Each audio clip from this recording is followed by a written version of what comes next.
Ensuite, ce sera Fatim Zahra.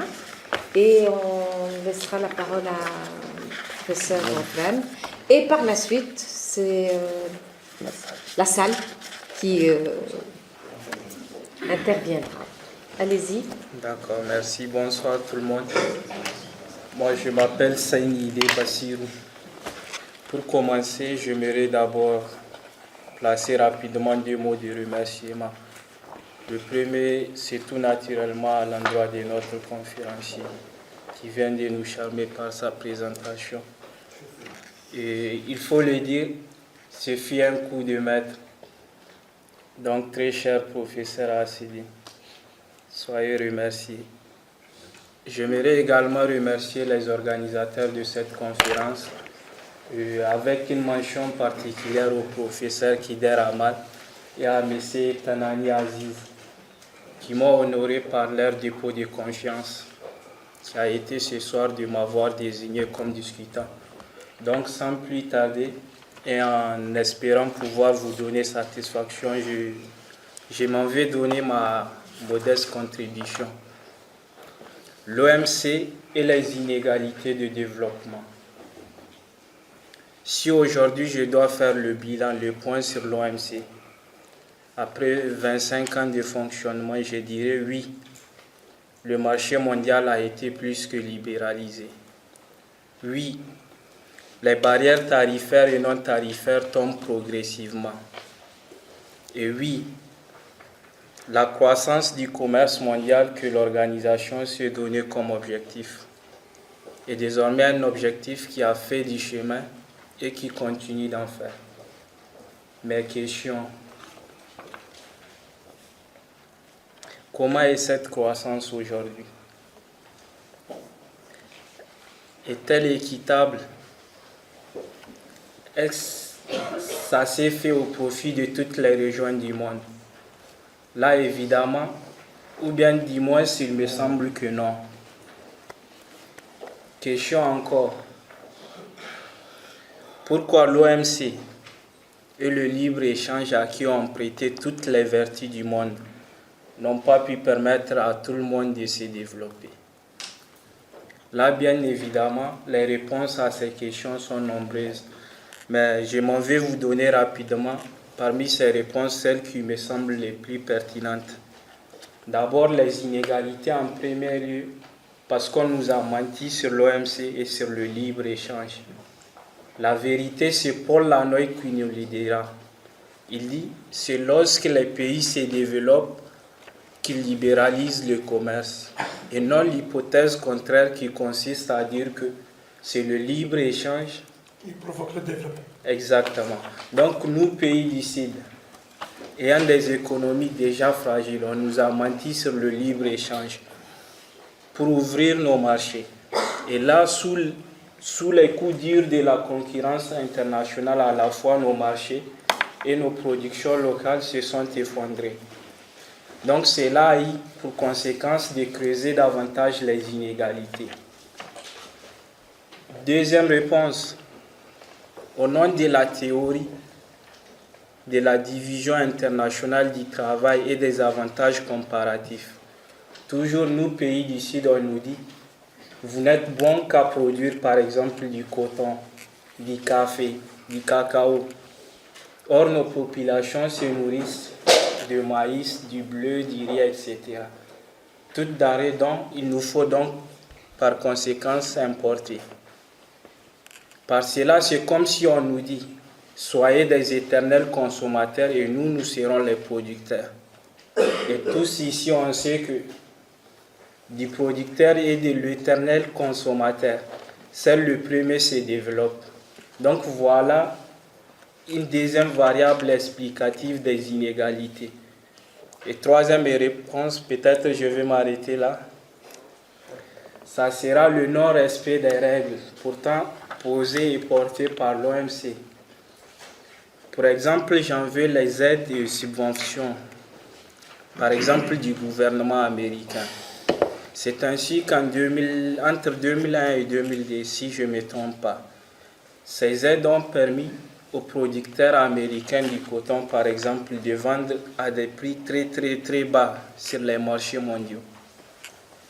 Conséquence, les producteurs du Sud, dont les États n'ont pas les moyens à leur tour de subventionner leur production, ils se sont fragilisés. Donc, les inégalités se sont creusées davantage. Mais là, il ne suffit pas que de dire tout cela. Il faut peut-être, et même pas peut-être, c'est même obligatoire, il faut proposer des pistes amélioratives, des solutions, des alternatives. Une solution existe déjà, c'est le TSD. Mais malgré ça, les inégalités sont là et ils vont même crescendo.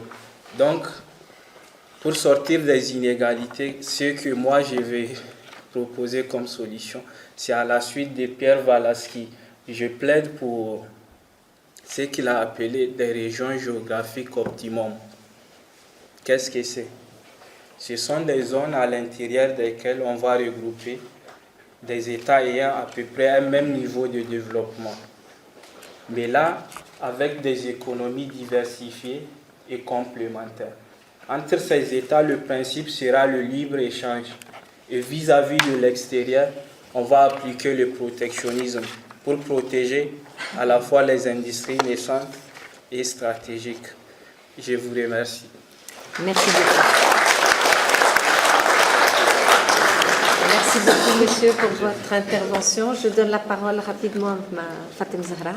Merci. Donc, je continue sur ce qui a été avancé par monsieur le doyen, que je remercie énormément pour son intervention et les efforts qu'il fournit dans la chaire OMC. Et puisque je n'ai que 5 minutes, je vais essayer de ne pas revenir sur ce qui a été avancé par le premier discutant, que je remercie aussi.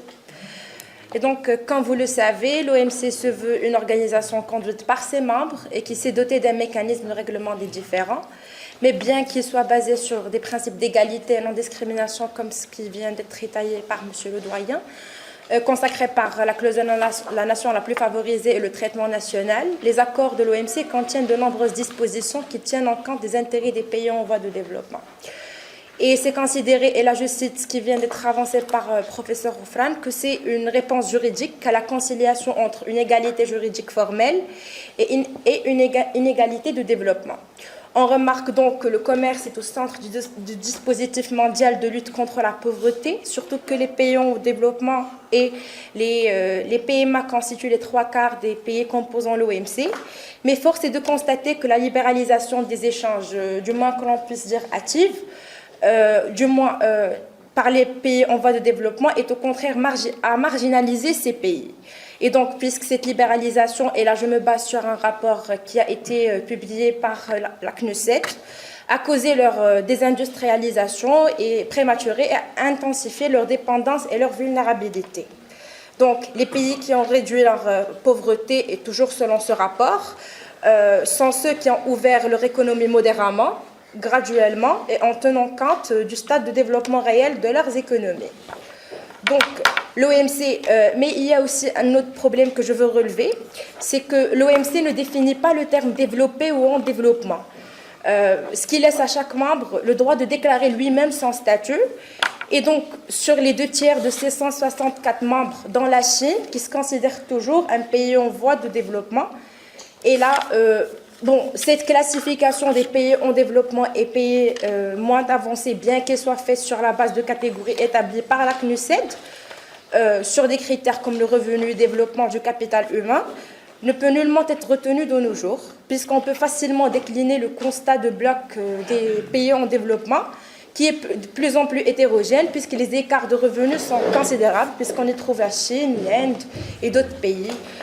Donc, ce statut de pays en développement avait peut-être sens lorsque la Chine a rejoint l'OMC en 2001, mais il n'a plus de sens actuellement. Et donc, l'influence économique des pays comme la Chine, l'Inde et le Brésil est loin celle de la plupart d'autres pays en développement, surtout les pays moins avancés parce qu'ils font partie de cette classe. Donc, pour y remédier, on peut proposer l'établissement de standards objectifs, comme ceux qui sont utilisés par la Banque mondiale ou encore le Fonds monétaire international, basés sur le volume des échanges et les tailles d'économie, entre autres. Et donc, si on veut avancer, il y a urgence à faire une différenciation accrue et évolutive et non timide et statique, comme cette organisation s'en est satisfaite trop longtemps. Cela suppose, pour préciser le statut de chacun des pays en développement, en définissant un nouveau traitement spécial et différencié, peut-être aller sur des réformes, pour que ce traitement spécial et différencié devienne un atout par son efficacité et sa légitimité accrue au service des pays qui en ont le plus besoin. Merci. Je vous remercie. Professeur Oui, je vais essayer de répondre, Oui. d'apporter quelques éléments de réponse, parce que les questions qui sont pertinentes, mais quand même on peut relativiser un certain nombre d'interrogations par ces éléments de réponse. Donc, à qui profite l'OMC? C'est une bonne question. Mais il va sans dire que ça profite aux États membres qui ont un avantage comparatif par rapport aux autres. Et là, justement, le TSD, il est là, pas pour répondre, c'est-à-dire à la problématique du développement, mais seulement pour aider les pays en voie de développement à profiter des opportunités offertes par le système commercial multilatéral. D'accord? Donc là, ils ont... Je n'ai pas parlé de ça parce que je ne voulais pas me développer davantage. Maintenant, il y a une autre formalité d'aide qui a été mise en place par l'OCDE et par l'OMC. On parle de l'aide au commerce. Donc, on est conscient qu'au niveau de l'OMC, tout le monde ne tire pas profit des opportunités offertes par le système commercial multilatéral. Donc, pour qu'on puisse tirer profit, donc on a besoin, pour un certain nombre de pays en voie de développement, on a déjà besoin au niveau de renforcement de capacités nationales, d'infrastructures, etc., pour pouvoir bénéficier des opportunités offertes par le système commercial multilatéral. Et contrairement à une idée bien répandue, c'est-à-dire que ce n'est pas pour défendre l'OMC, mais c'est seulement on est dans une enceinte académique. C'est-à-dire que l'OMC en tant qu'organisation, il n'a pas beaucoup d'autonomie institutionnelle à l'égard des membres. C'est une organisation pilotée par les membres, par les États membres. Donc c'est un libre-échange contractuel, si j'ose dire. Donc c'est les États qui négocient ces règles. Qu'il s'agisse de règles générales ou de règles spécifiques, parce qu'il y a les règles du droit commun, il y a les règles spécifiques. Et également, je ne sais pas qui a dit ce qui est général et simple, et ce qui est simple et faux. Puisque, vu la complexité des choses, il faut avoir des éléments de réponse un peu complexes. Pourquoi? Parce que je prends le TSD. Vous dites que ça n'a pas profité aux pays en voie de développement. Donc ça, c'est une réponse générale, catégorique. Il y a des études qui ont été réalisées justement sur le bilan du système généralisé de préférence commerciale qui démontrent que ça a profité aux pays en voie de développement, mais pas à tous les pays en voie de développement. Ça a profité à des pays de l'Asie de l'Est, ça a profité aux pays d'Amérique latine. Pourquoi? Parce que ils sont relativement industrialisés par rapport aux autres pays en voie de développement. Par exemple, vous avez le TSD, vous allez bénéficier d'un accès au marché des pays développés en franchise. Mais si vous n'avez pas transformé votre économie, si vous n'avez pas un appareil productif industriel relativement, vous ne pouvez pas profiter des règles de l'OMC. Donc le meilleur exemple, c'est la Chine. La Chine, malgré son inspiration idéologique, c'est le pays qui a profité le plus de son adhésion à l'OMC. Donc, contrairement à ce qu'on dit, la libéralisation commerciale a profité à la Chine. Pourquoi? Parce que la Chine s'est développée. Il est devenu compétitif. Ça a profité aux BRICS, parce qu'ils se sont développés. Donc, moi, ce n'est pas pour défendre les règles de l'OMC, mais il faut dire que les règles de l'OMC sont d'inspiration libérale. Pourquoi? Parce que chaque institution, comme on dit, porte les empreintes historiques des circonstances de sa création. Pourquoi on a mis en place le GATT avant l'OMC? Pourquoi on a mis en place la FMI, la Banque mondiale? Parce qu'il y a l'expérience de l'entre-deux-guerres. Et l'entre-deux-guerres, il n'y avait pas d'ordre économique international.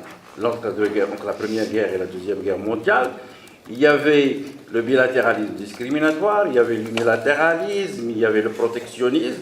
Donc, certains États, ils se sont dit qu'il vaut mieux avoir un ordre économique international qu'un désordre économique international qui a engendré la Deuxième Guerre mondiale. Donc, il y a également ce facteur politique qui a joué un rôle important dans la mise en place, ce qu'on appelle l'ordre économique international au lendemain de la Deuxième Guerre mondiale, qu'il s'agisse de GATT, FMI, etc. C'est vrai qu'il est d'inspiration libérale, mais il y a des arguments qui sont évoqués pas par moi, par les économistes, par tous les économistes qui ont tendance à dire que le protectionnisme coûte cher, qu'il y a un lien, presque les données empiriques montrent qu'il y a un lien statistique indiscutable entre libéralisation des échanges et croissance économique, etc.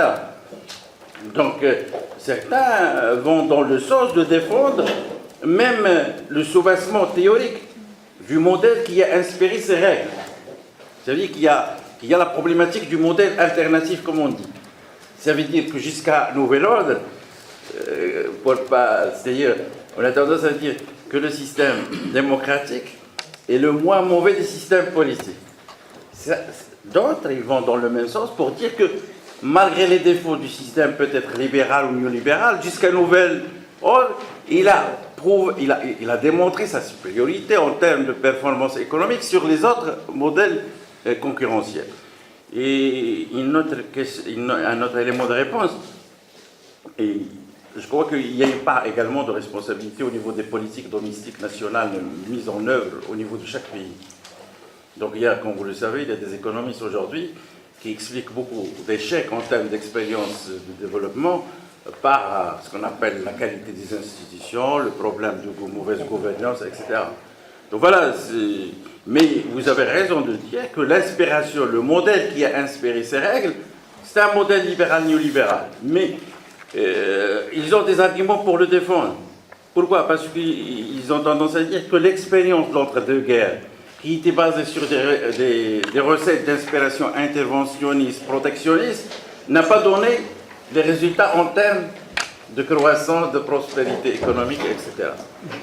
Et justement, vous parlez, c'est pour ça que je parlais d'essayer d'éviter un peu de la généralisation, parce que maintenant vous parlez des pays du Sud, mais le Sud, on parle de l'éclatement du Sud, on parle de l'éclatement du tiers-monde, parce qu'on parle maintenant des BRICS. Hein, donc justement, dans les négociations commerciales multilatérales, c'est plus la quadralatérale, c'est la Chine, c'est l'Inde, c'est le Brésil. Le directeur actuel de l'OMC, c'est un Brésilien.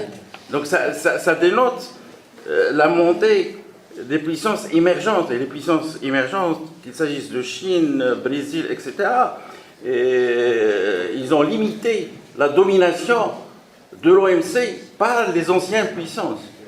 Donc, quelques éléments de réponse par rapport à vos remarques. Donc, c'est qui a invoqué les non-respects de règles? C'est vous? Oui. C'est bien moi. Je vais vous attaquer encore.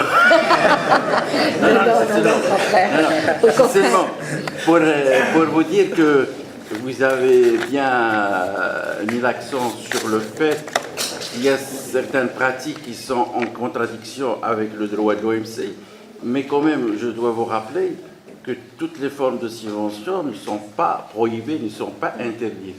Par exemple, les subventions à la production ne sont pas interdites. Donc, ce qui est interdit selon le droit de l'OMC, c'est les subventions à l'exportation ayant un effet extensif sur le commerce mondial. Et justement, les États-Unis, ils ont été attaqués par le Brésil dans l'affaire Coton, et c'est le Brésil qui a gagné. Et c'est l'organe de règlement différent de l'OMC. Donc, justement, ils ont sanctionné les Américains. Voilà, et justement, il y avait des pays producteurs de coton qui ont participé africains. Le Mali, Burkina. Oui, le groupe des 4 qui a participé autant de pièces parties. Donc, mais au moins on peut dire qu'il y a une juridiction internationale, l'organe de règlement différent, qui permet à un certain nombre de pays en voie de développement d'attaquer des grandes puissances comme les Américains et de gagner ces procès contre les grandes puissances. Voilà, ce n'est pas un monde idéal, mais quand même, c'est un moins sauvage qu'au XVIIIe et XIXe siècle. Il y a quand même quelques règles. Voilà. Et par rapport à... Et je finis, hein, parce que je ne veux pas... Donc, vous avez dit que la libéralisation a engendré la désindustrialisation. Pour qui? Pour les pays qui sont en voie de développement, parce que c'était hâtif, ils n'étaient pas prêts. Ce n'est pas pour tout le monde. C'est-à-dire les pays qui ont adopté des bonnes politiques domestiques graduelles de libéralisation, ils ont profité de la libéralisation, la Corée du Sud, etc. etc. Mais donc là, ce n'est pas le problème des organisations internationales, c'est le problème des politiques domestiques nationales adoptées. Qu'il s'agisse de politique commerciale, qu'il s'agisse de politique industrielle. Et justement, en rapport avec ça, vous avez posé une question importante, ou vous avez soulevé une question importante en rapport avec la nécessité de différencier davantage entre les pays en voie de développement. C'est une question qui est posée parce que justement au niveau de négociations commerciales multilatérales, ça bloque entre les pays développés en voie de développement parce qu'on n'accepte plus que les pays en voie de développement soient traités comme un corps uni, etc. Et qu'il faut évoluer vers ce qu'on appelle la pluralité des normes pour qu'il y ait une différenciation juridique qui colle davantage à la réalité. Et merci. Merci beaucoup, M. Bayer.